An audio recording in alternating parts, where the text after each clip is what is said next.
Have you ever noticed how Jesus performed miracles and then told people, "Tell no one"? Imagine that. A blind man receives sight, a leper is cleansed, a dead girl lives again, and instead of announcing it to the world, he says, "Keep it quiet." Why? Because there's a sacred power in silence that most people overlook. Praying for something deeply personal, a breakthrough, a healing, a reconciliation, a dream so sacred that you hesitate to speak it aloud. And maybe, just maybe, you've been wondering why it hasn't shown up yet. But what if the delay isn't denial? What if it's a divine whisper asking you to go silent, on purpose? See, we live in a world that tells you to declare everything, post your goals, share your process, broadcast your beliefs. But in the realm of spirit, the greatest manifestations often begin in secrecy, not because you're hiding, but because when Jesus said, "Your Father who sees in secret will reward you openly," he wasn't just giving a nice thought. He was revealing a law, a spiritual technology. What is conceived in private and protected in stillness becomes powerful. What is constantly spoken, defended, and explained before its time becomes weakened. And maybe you've felt that before. You share your excitement too early. You speak a dream into the wrong ears. You announce a new path before your roots are even settled. And suddenly, doubt creeps in. Confusion rises. The energy fades. Not because the vision was wrong, but because the soil wasn't sacred anymore. There's a reason. Seeds are buried before they bloom. You're not meant to expose everything God shows you. Some things are meant to incubate in the dark, to root in silence, to deepen before they're displayed. When Jesus withdrew to solitary places, he wasn't escaping, he was aligning. He knew the crowds would misunderstand. He knew the noise could distort. He understood that divine power flows best through still waters. And maybe that's what this season is about for you. Maybe this is the moment when you stop trying to prove it, when you stop explaining yourself to people who were never meant to understand, when you stop waiting for outside confirmation before trusting what God already placed within. Because real faith isn't loud. It doesn't need applause. It doesn't beg for approval. Real faith knows. It walks quietly. It trusts deeply. And it waits in stillness until the fruit speaks for itself. Think about this. When Mary was told she would carry the Son of God, she didn't run through the village shouting. She pondered these things in her heart. She protected the word. She lived with the promise in silence until the time came. That's a pattern, not a coincidence. You don't need to explain your vision right now. You don't need to convince anyone why you're making the changes you're making. You don't need to defend what God whispered to you in the quiet of your soul. What you need is alignment, inner agreement, a sacred yes in your spirit that doesn't require public validation. Because here's the truth, speaking something too soon can expose it to interference, not just from people, but from spiritual forces that thrive on confusion, doubt, and delay. And that's why Jesus, even after miraculous healings, would say, "Tell no one." It wasn't about secrecy for secrecy's sake. It was about preserving divine energy, about keeping the sacred from becoming spectacle. Your desires are sacred. Your prayers are not performance. They are spiritual seeds. And just like a seed, if you dig it up every day to see if it's growing, you kill its potential. Some things must be left alone to grow when you dwell in your desire daily. Not with anxiety, but with inner certainty. You begin to shift the spiritual atmosphere around you. You begin to align with it. You feel it. You think from it. You speak less and know more.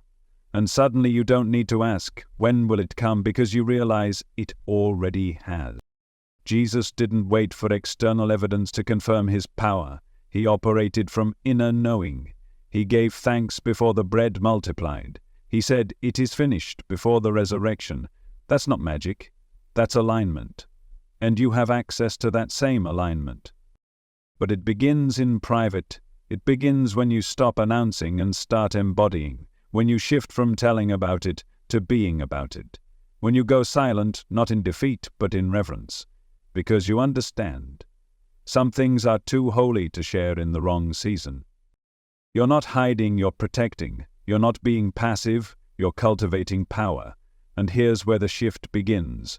Instead of asking God to show you a sign, start thanking Him in silence, not performatively, not for show, but in stillness, in spirit, in secret. Let your posture be your proof. Let your inner state be the magnet for the divine. Because what you nurture in silence, heaven will shout in time. And when the evidence appears, and it will, you won't need to say a word. Your life will speak loud enough. The fruit will testify. The blessing will walk through the door and silence every doubt that tried to shake you. And they'll ask, when did it happen? And all you'll be able to say is, while I was silent, God was working. So hold the vision, conceive it in private, dwell in it daily, and then go silent on purpose. Let the evidence appear when the time is right. There's a reason Jesus often slipped away to be alone. He wasn't escaping people. He was entering power. The miracles didn't start in the crowd. They were born in the stillness.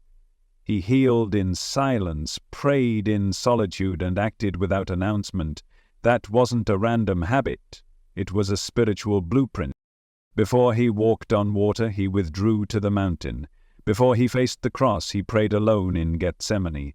And even after healing the sick or raising the dead, he didn't run to make it public. In fact, more often than not, he warned those around him, see that you tell no one. He understood something most people miss, that when divine energy is moving, the worst thing you can do is expose it too soon. Not because you're ashamed, not because you're afraid, but because sacred things need sacred space. The moment you share a divine seed before it has roots, you invite interference. You allow other people's fear, doubt, opinions, and energies to tangle with what God is still forming.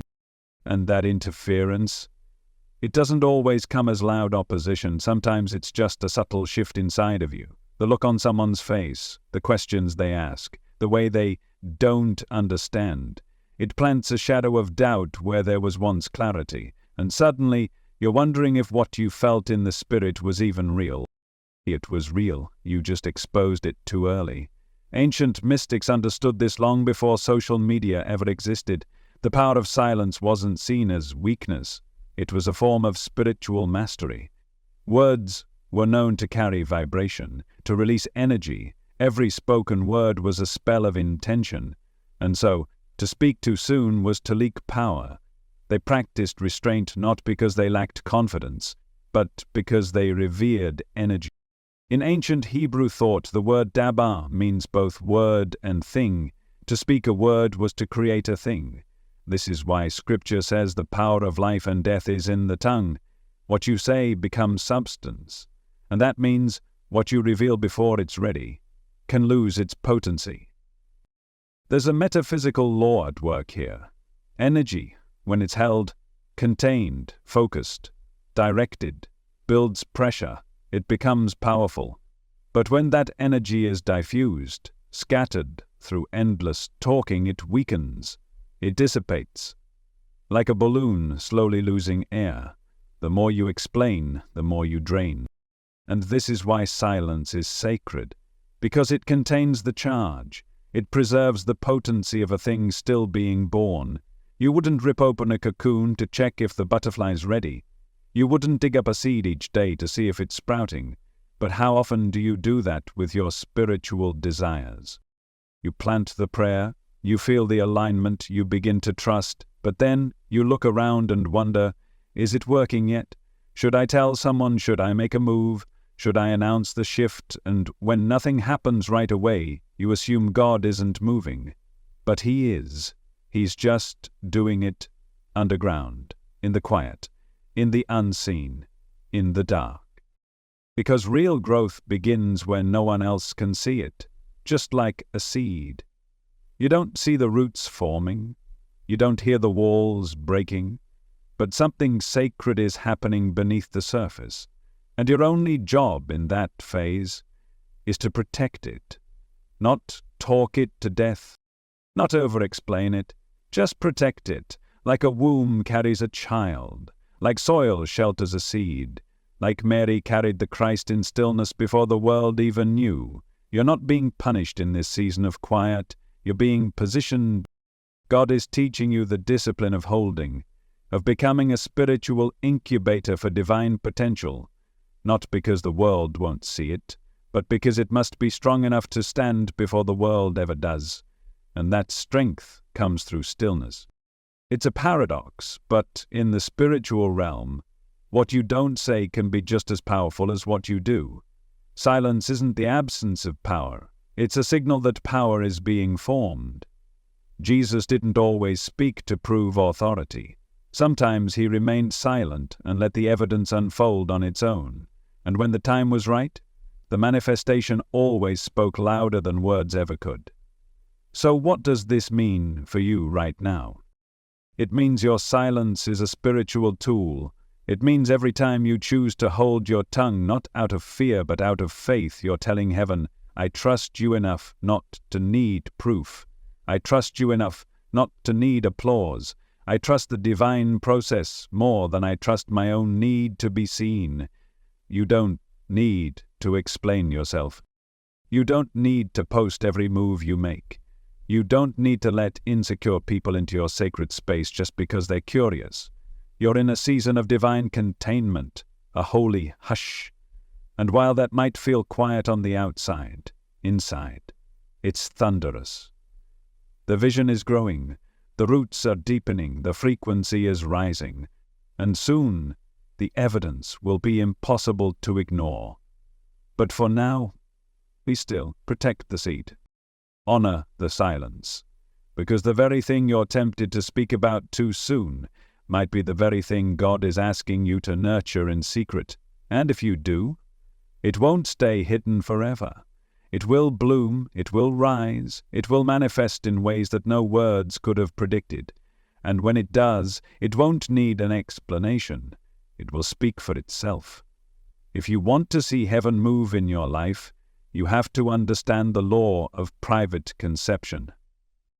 Jesus said it plainly, when you pray, go into your closet, shut the door, and your Father who sees in secret will reward you openly. He didn't say announce your faith. He didn't say make a show of belief. He said conceive it in the quiet.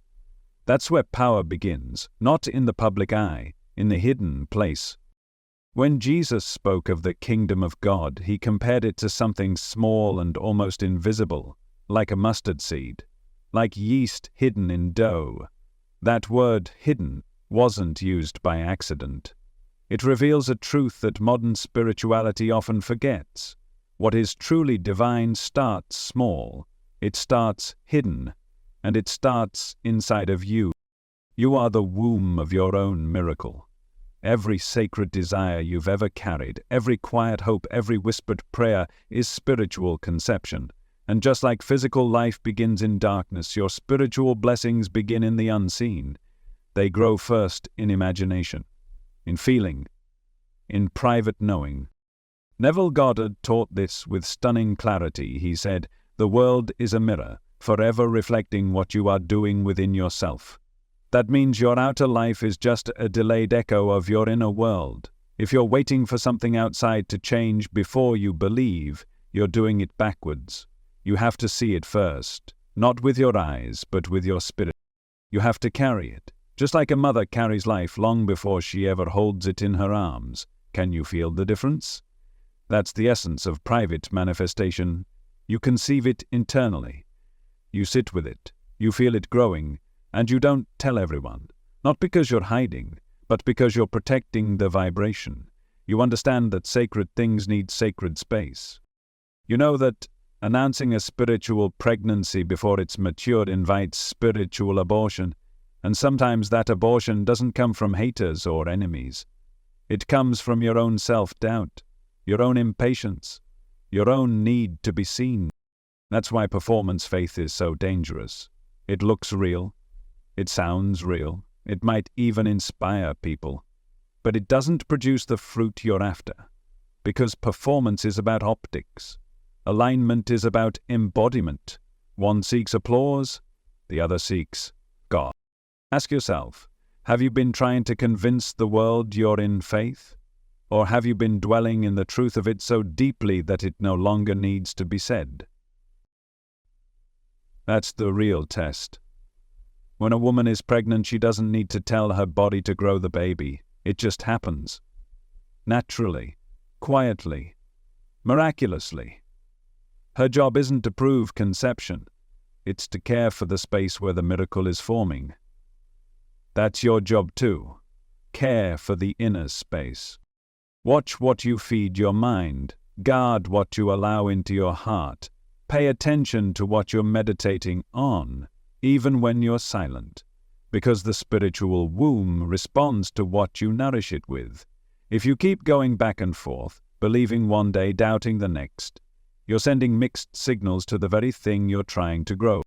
And stability matters. Stillness matters. You wouldn't lift weights to grow a baby, so why are you striving so hard to make a miracle happen? You don't have to perform. You don't have to hustle for spiritual attention. You don't need a public declaration for something God already whispered in your private place. The moment you conceived it inside of you, that was the moment heaven said yes. But here's the key. Just because it's real doesn't mean it's ready. And that's where so many people lose their blessing. They try to birth too soon. They rush into telling people. They post about it. They plan around it. They invite eyes into a sacred chamber where only God was meant to dwell. And then it falters. Not because it wasn't God, but because it wasn't protected. It was exposed to energy it wasn't strong enough to handle yet. And when that happens, most people blame God. They think He changed His mind. They assume the promise was false.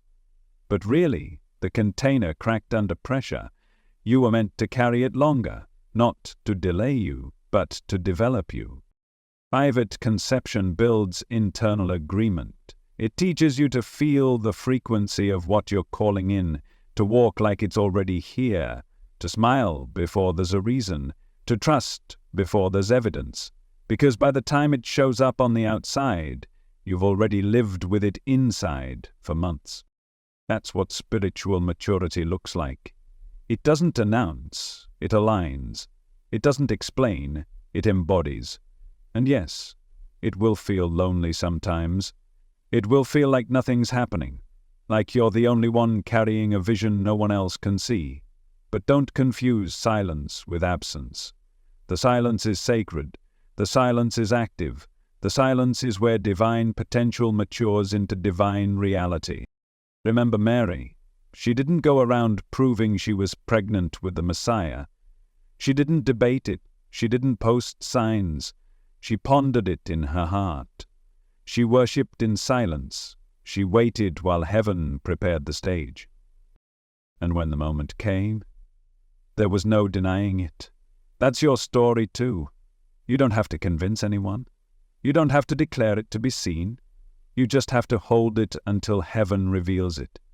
Because what's born in private will be undeniable in public. If you've already conceived it in private, the next step is just as vital. You have to dwell in it daily. That means living from the end, not toward it.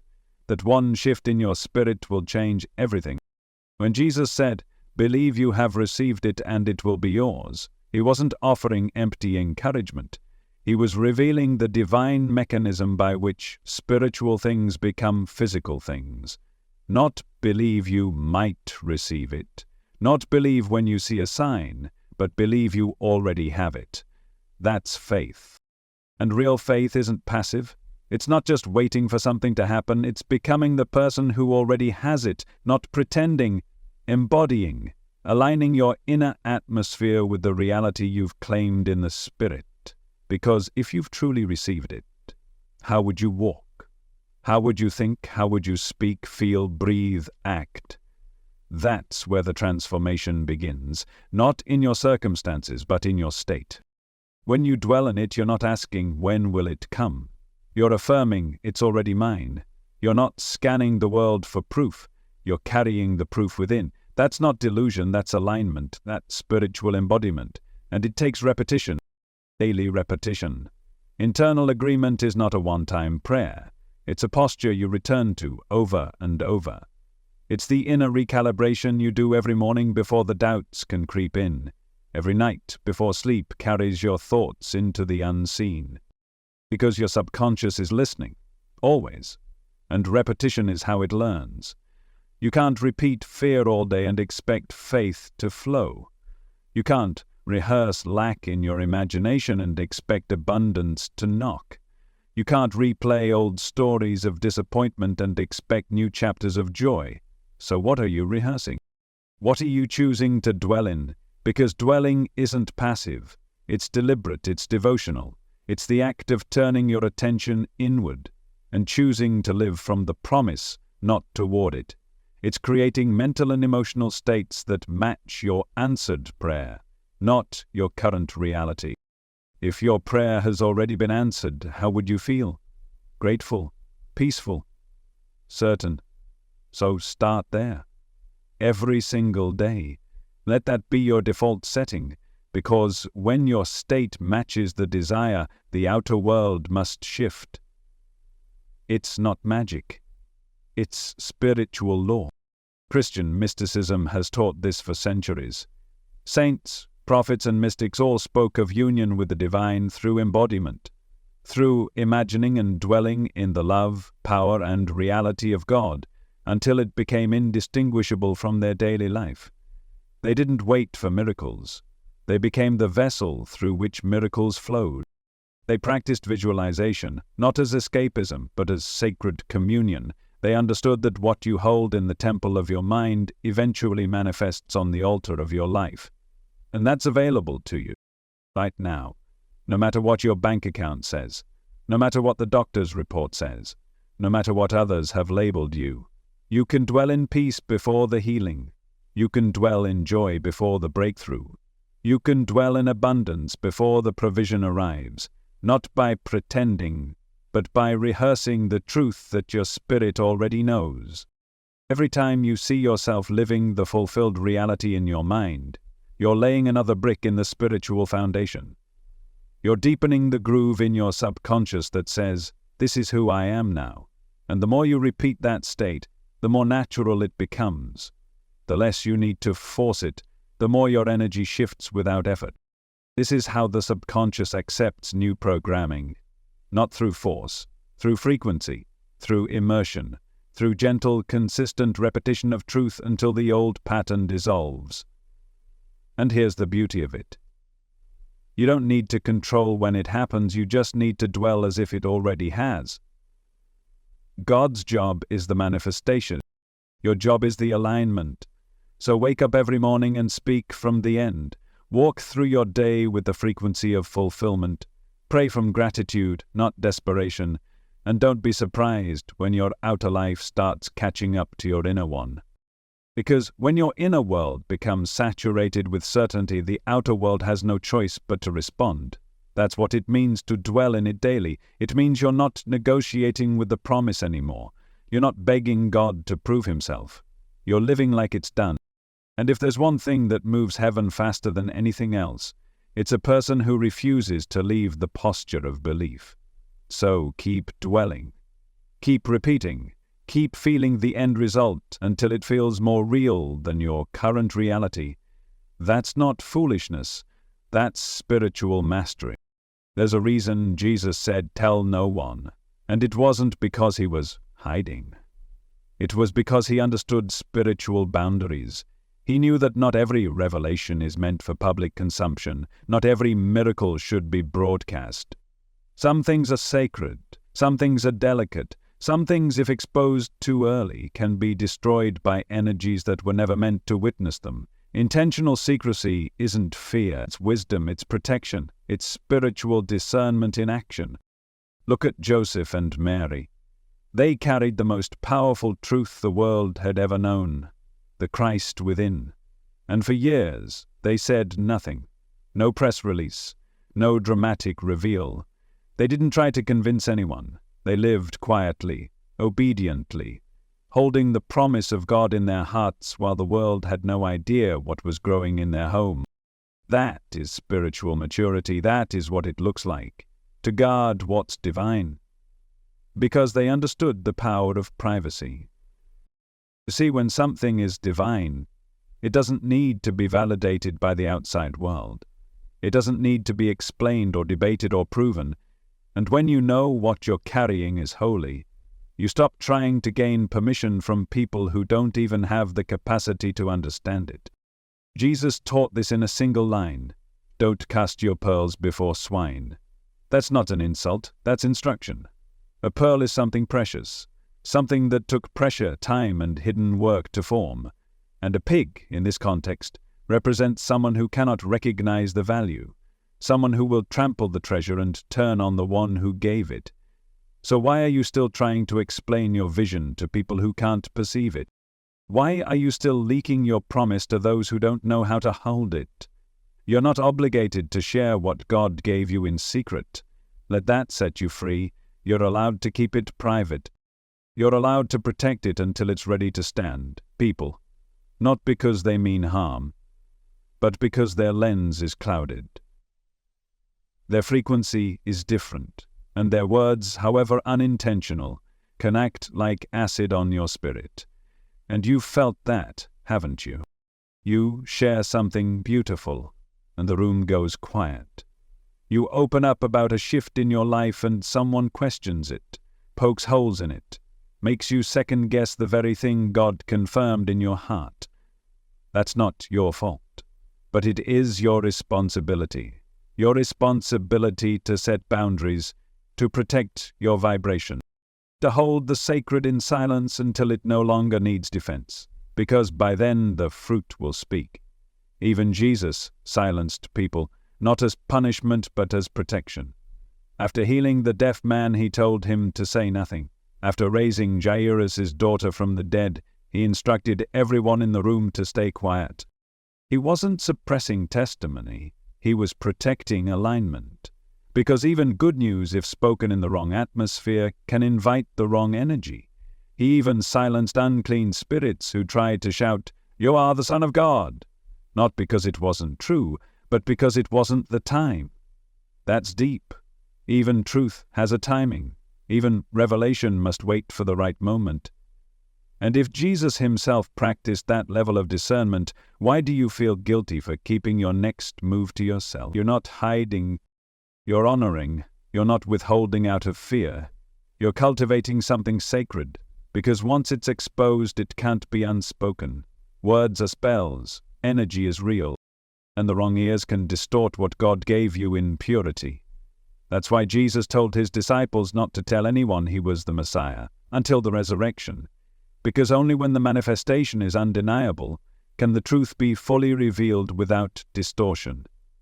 That's your model. You don't owe anyone an explanation right now. You don't have to defend your shift.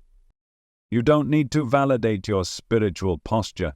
Let your silence be the sanctuary where the divine continues to grow. Let your spiritual secrecy be the shield that keeps premature interference away. Because the enemy of your soul doesn't just attack through storms. He attacks through suggestions, through whispers of doubt, through subtle sabotage, and sometimes he uses the mouths of people who love you but don't yet see you. This isn't about cutting everyone off. This is about knowing who is safe.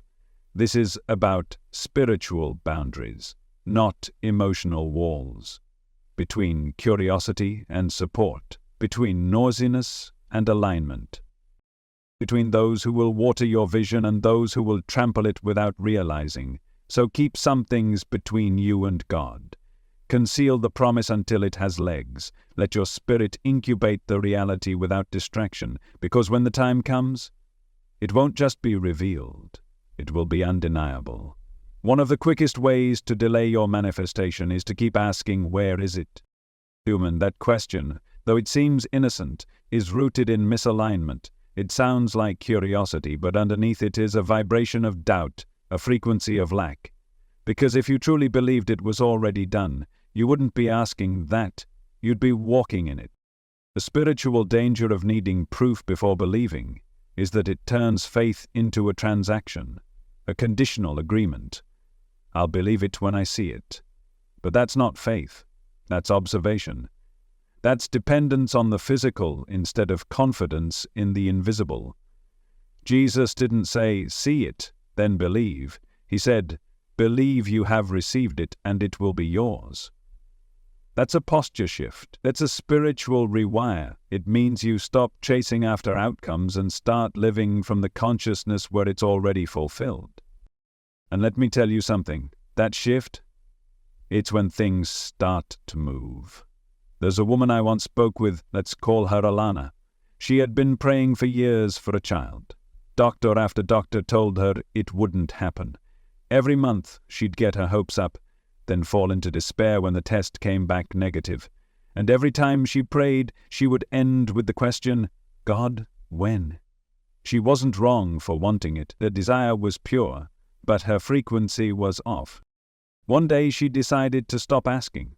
She stopped crying herself to sleep with prayers of desperation. Instead, she started doing something radical. She started preparing the nursery, not as a statement to others, but as an inner agreement with what God had already whispered to her in secret. She bought baby clothes. She spoke to her womb. She visualized rocking that child to sleep every night, and not once did she ask again, "Where is it?" Because in her heart, it was already there. Months later, without treatments, without intervention, without explanation, she conceived. And her words? "It happened the moment I stopped trying to prove it and just lived like it was done." That's alignment. That's the principle Jesus revealed again and again. The Father who sees in secret rewards openly. That phrase isn't just about prayer posture, it's about frequency. It's about trusting so deeply that you don't need to make announcements, you don't need to chase signs. You just embody the truth you've already claimed in silence. See, the evidence doesn't come to convince you. It comes to confirm what you've already been walking in. And the more you demand proof before you move, the more you signal to the universe that you don't believe yet, which is still negotiating, still uncertain. But God doesn't reward performance. He rewards posture. And right now you may be putting pressure on yourself to show results, to prove to others, or even to yourself, that your faith is working. But that pressure is not from God. That's the world's metric. That's ego's demand. Faith isn't a presentation, it's a presence. You don't have to impress anyone with your progress. You don't have to track metrics or gather signs like breadcrumbs.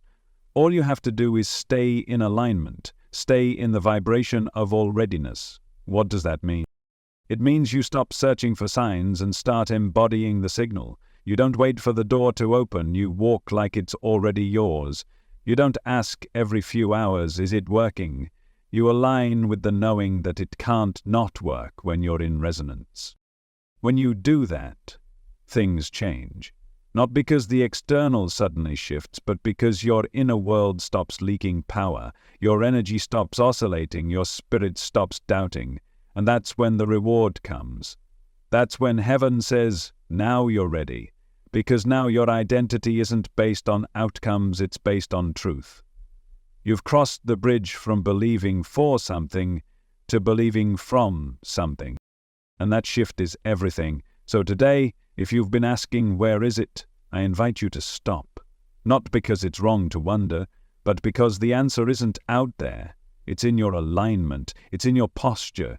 It's in your silent agreement with the God who already declared it finished. Let that be enough. Let your peace be the proof. Let your inner yes be louder than the world's not yet. Because when you walk like it's already done, you step into a rhythm the world can't understand. And in that rhythm, all things begin to align. When you plant a seed, you don't dig it up the next day to check if it's growing. You water it. You give it sunlight. You trust the process. You understand that what's happening underground is invisible, but not inactive. It's the same with your prayers. They're not being ignored. They're being perfected. But if you keep trying to force it, to check for proof, to pull the promise open before it's ready, you risk damaging what was meant to unfold in beauty. You don't pull a flower open, you let it bloom. And just like the flower, your manifestation has its own rhythm, its own sacred tempo, its own divine alignment that doesn't follow your calendar but always honors your highest good. God doesn't rush what's meant to transform you. He's not just interested in giving you things, He's shaping who you become in the waiting, in the silence, in the stillness. Because what good is the blessing if you're not ready to carry? Sometimes the delay isn't punishment, it's preparation. It's the kindness of divine timing. And yet, how often do you let impatience steal your peace? You've felt it, haven't you? That tension in your chest, that urge to check again, to question it, to do something, anything, because waiting feels like nothing. But waiting in faith is everything. Impatience, in its spiritual form, is often just another disguise for doubt. It's the soul whispering, I don't believe this will really happen unless I make it happen. But God never asked you to make it happen. He asked you to trust, to stay aligned, to let the evidence unfold, not through your effort, but through your agreement. Because miracles don't respond to panic, they respond to peace. So what do you do in the in-between? What do you do when the vision is clear, the prayer is spoken, the alignment is real, but the evidence hasn't shown up yet? You practice gratitude. You remain steady. You stay inwardly focused. You let the miracle come to you, not through striving, but through stillness. Gratitude is not a reaction to results. It's the fuel of faith. It tells the universe, I already have it. It calibrates your energy to the frequency of fulfillment. It removes the begging energy and replaces it with receiving energy. And it's powerful, because when you start thanking God before anything shows up, you stop vibrating with need and start vibrating with trust. You shift from lack to love, from waiting to welcoming, from chasing to attracting, not because you begged, but because your quiet agreement was enough. Remember, miracles don't need loud commands. They don't require theatrical prayers or dramatic declarations. They respond to spiritual resonance. Jesus didn't scream at the storm. He spoke with authority, and the winds obeyed. He didn't panic when the child was presumed dead. He walked in knowing. That's the posture you're being invited into. A posture where you're no longer rushing, but resting. Where you're no longer trying to convince God of your worthiness, but finally agreeing with Him about it. Because He already knows what you asked. He already prepared the way. And now, He's just waiting for your stillness to match His timing. So release the striving. Let go of the spiritual anxiety. You don't need to make it happen. You just need to become the space where it's allowed to happen. Let the evidence unfold naturally. Like a flower in the sun. Like a child growing in the womb. Like a seed breaking through soil at the perfect time. You don't see it until you see it, but when it comes, you'll know it was worth the wait. And you'll realize something beautiful. The waiting wasn't a pause. It was a preparation for a bloom that no man, no timeline, and no pressure could have ever created. Only God. And He did it through your stillness. Some of the greatest miracles in Scripture didn't come from loud declarations. They came through quiet obedience, through people who trusted enough to stop asking and start aligning. And that's what this moment is asking from you. Not another round of pleading, not another emotional spiral of what if, but a choice. A still, sacred decision to trust divine timing more than your own urgency. It's easy to want control, to want a timeline, to want to know how long and how much longer. But faith doesn't work on deadlines. It works on design. And God's design always includes timing, because divine timing is never late. It's just different from what you expected. God sees what you can't see. He knows what you're not ready for. He orchestrates on a level beyond your logic, and while you're counting days, He's preparing dimensions. Your role isn't to track time, it's to keep your posture aligned. And yes, it will challenge you, it will stretch you, because this culture teaches you that results must come fast or they're not real. that progress must be visible or it doesn't exist. But spiritual growth is often invisible before it's undeniable. You can't see roots deepening beneath the soil. You can't hear the seed sprouting in silence. But if you dig it up too soon, you destroy it. So stop trying to hurry the thing God is perfecting. Let it bloom. Let the evidence appear in its own time.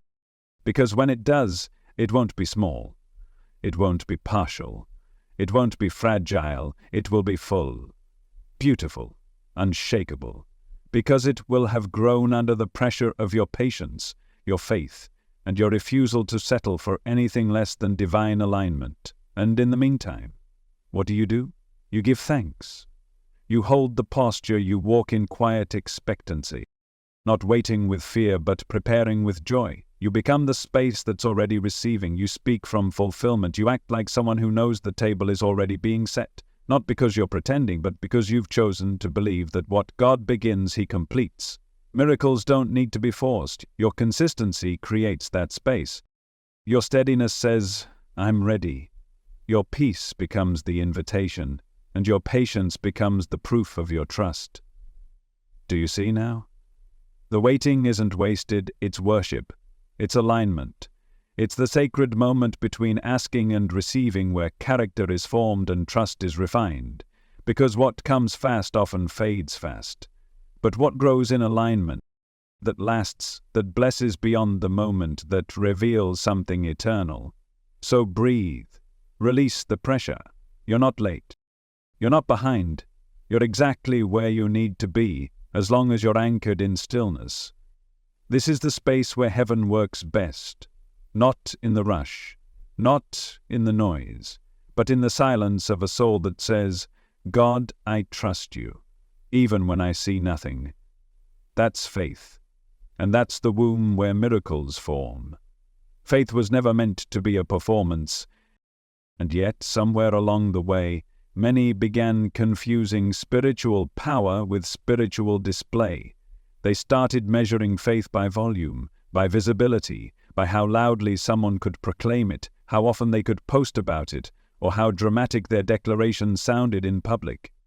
But Jesus never taught that. He didn't parade His miracles. He didn't demand applause after healing. He didn't try to impress anyone with how holy He was. He walked quietly, with authority, not to be seen, but because He was aligned. And that's the example we were meant to follow. Because real faith doesn't need to shout. It doesn't need a stage. It doesn't need validation from other people. Faith is a posture, an internal state of trust, alignment and surrender that doesn't rely on the crowd's approval. It's quiet, consistent, rooted, unshakable. And you can feel when someone's carrying it. It's not in what they say. It's in how they move. It's in how they don't panic under pressure, how they don't react when everything seems uncertain, how they remain anchored, peaceful and aligned, because they've already decided to trust what God whispered long before the evidence ever showed up. But if you've ever felt pressure to prove your faith to others, you're not alone. Maybe you found yourself exaggerating your peace because people were watching. Maybe you've posted something spiritual, not because you felt led, but because you felt the unspoken pressure to look like you're in faith. That's not evil, that's human, but it's also a trap. Because the moment your spirituality becomes a performance, you lose your power. The energy that was once centered in quiet communion with God gets scattered, leaked, rooted toward impressing others instead of aligning with the divine. And here's what's wild. Jesus warned us about this exact thing. He said, when you pray, don't do it to be seen. He said, don't be like the hypocrites who love to stand in public and make long prayers for show. Why? Because they're not actually praying, they're performing. And he makes it clear they have received their reward. What does that mean? It means when you use spirituality to impress others, the only thing you get is their attention. But when you align with spirit in secret, you get the reward from heaven, you get transformation, you get manifestation. You get divine alignment that cannot be explained by human effort, because real substance is invisible before it becomes undeniable. That's why internal integrity always outweighs outward display. It doesn't matter how spiritual you look to others if your heart is disconnected. It doesn't matter how often you talk about faith if you're not actually dwelling in it. Faith that performs doesn't sustain. Faith that rests transforms. So maybe this is your moment to take the pressure off. To stop trying to look faithful and start being faithful. To stop rehearsing lines for others and start rehearsing alignment with God. Because the truth is, your fruit will speak for you. You don't need to announce the blessing. You don't need to explain the shift. You don't need to defend the prayer or the dream or the miracle that's quietly unfolding in your life. When the time comes, it will be seen. And the fruit won't lie. It will testify without words. That's what Jesus meant when he said, "A tree is known by its fruit, not by its noise.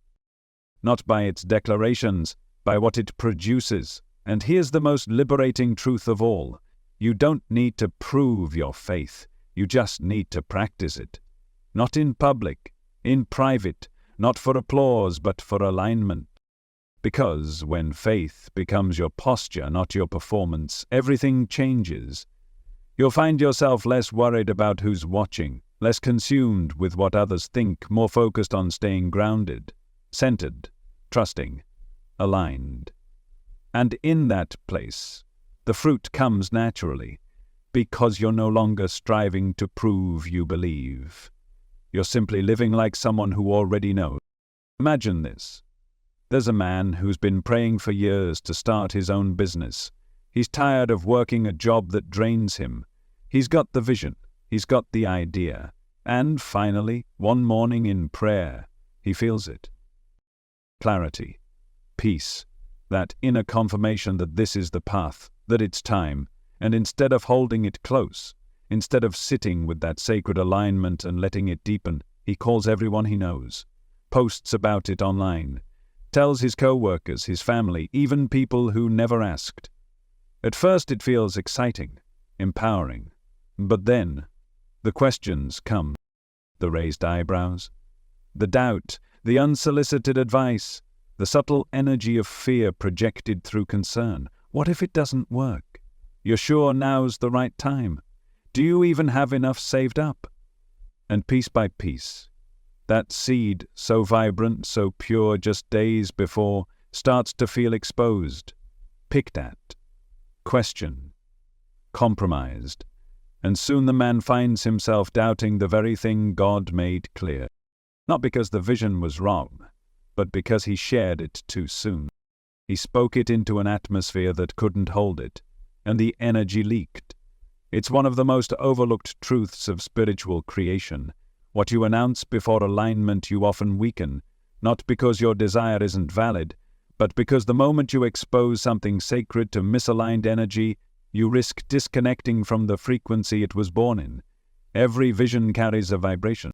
And if that vibration is still forming in you, still tender, still fragile, then every word you speak is like opening the door to an unpredictable wind. Sometimes it helps. Often it doesn't. Sacred secrecy is more than silence. It's containment. It's the conscious choice to protect the energy of what's being born within you. Because just like a child in the womb, your vision needs a gestation period, not just to grow, but to gain strength, to establish roots, to settle deep enough that when it finally emerges into the world, it won't be shaken by opinion, doubt, or unexpected resistance. You wouldn't announce a pregnancy 2 days after conception. You wouldn't expose a seedling to the cold before it's ready. But how often do we do that with our dreams?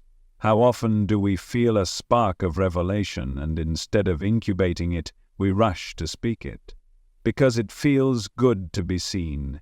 It feels good to be validated. But true spiritual growth doesn't seek validation. It seeks vibration, and not every atmosphere supports what you're carrying. That's why protecting your seed is a discipline, a spiritual posture, what Scripture calls holding the word in good soil. It's not passive, it's not avoidance, it's power under control. It's silent expectancy, that sacred stillness where you don't have to prove anything because you already know. No longer talking about what's coming. You're preparing for it, privately, humbly, deliberately. And in that silence, something happens. Your faith matures, your clarity strengthens, your energy becomes magnetic. Because you're no longer sending mixed signals to heaven. You're not saying one thing with your mouth and another with your energy. You're unified, rooted. And that's when the seed begins to sprout, not because you forced it, but because you protected it long enough to grow.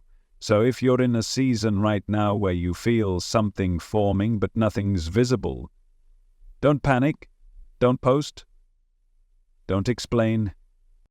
Protect it. Let it stay buried a little longer. Let God work in the unseen and let your life become the soil where the divine can do its best work.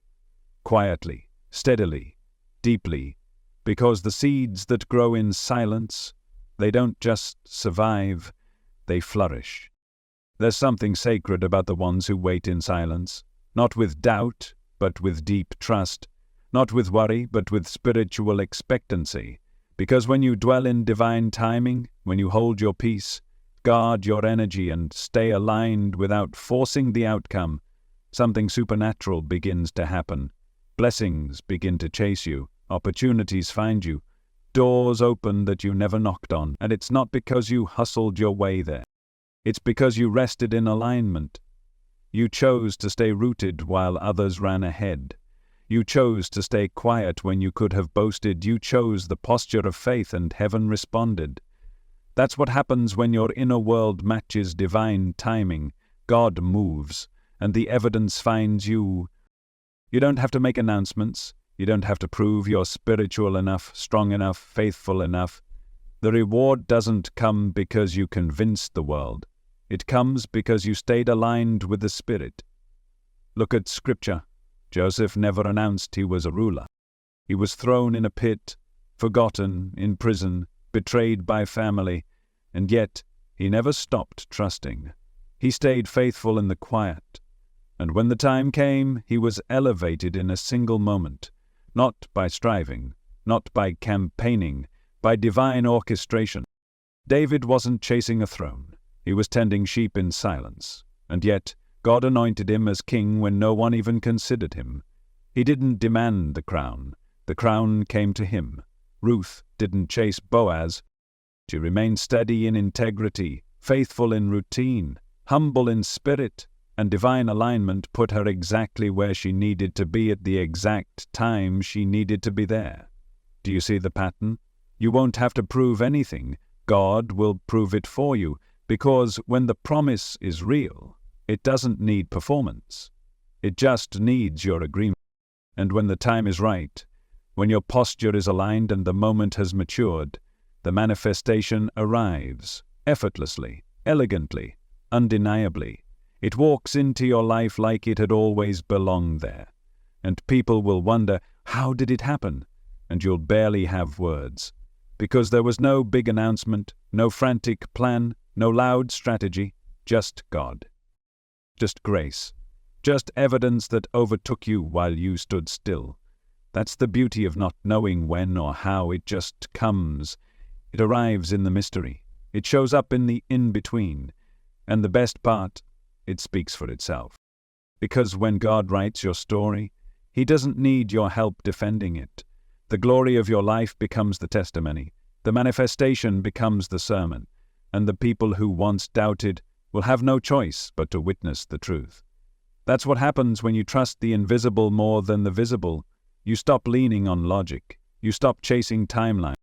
You stop measuring your faith by what your eyes can see, and you begin to walk by spirit, by energy, by alignment. And in that space you realize something profound, needed to become the one who could receive it. Because divine evidence will always find the person who chooses alignment over attention, who chooses presence over panic, who chooses to believe even when the world gives them nothing to hold on to. And if that's you, if you're still waiting, still trusting, still holding your peace when everything in you wants to speak. You're closer than you think. Don't break formation. Don't drop posture. Don't speak too soon. Let God finish what He started. Let the fruit speak. Let the evidence find you in silence. And when it does, you won't need to say a word, because the glory will be louder than anything you could have said. This is what it means to live in spiritual maturity, to walk in trust so deep that you don't need to micromanage your miracles. You're not begging anymore. You're not checking the calendar every day.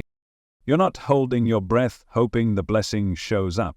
You've already exhaled. You've already thanked God in advance.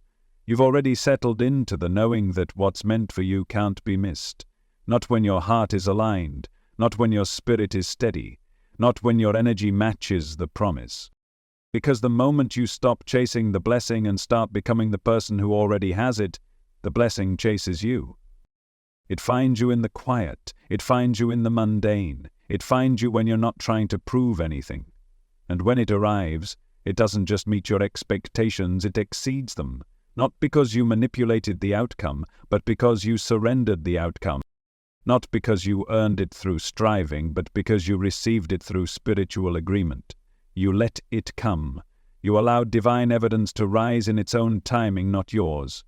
You gave heaven space to move, and now that it's here, you realize something even more important than the manifestation itself. The most powerful transformation didn't happen to you, it happened in you, because through all the silence, you became someone different. You became someone who no longer needs external validation, someone who no longer depends on others to believe in your vision. Someone who carries peace without needing proof. Someone who knows that the unseen is more real than anything this world can offer, and in that knowing, you found your power. So as you close this chapter, hold on to the truth that's been woven through every word. You don't need to announce it. You need to align with it.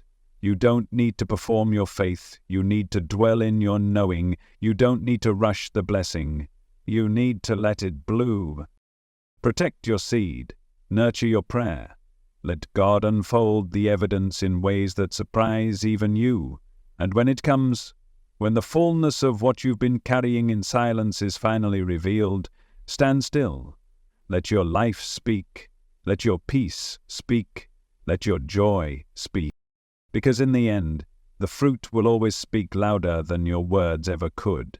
And as they watch the harvest unfold, those who doubted, those who questioned, even the old version of you that once wasn't sure, will have no choice but to say, "Surely, the Lord was with them all along."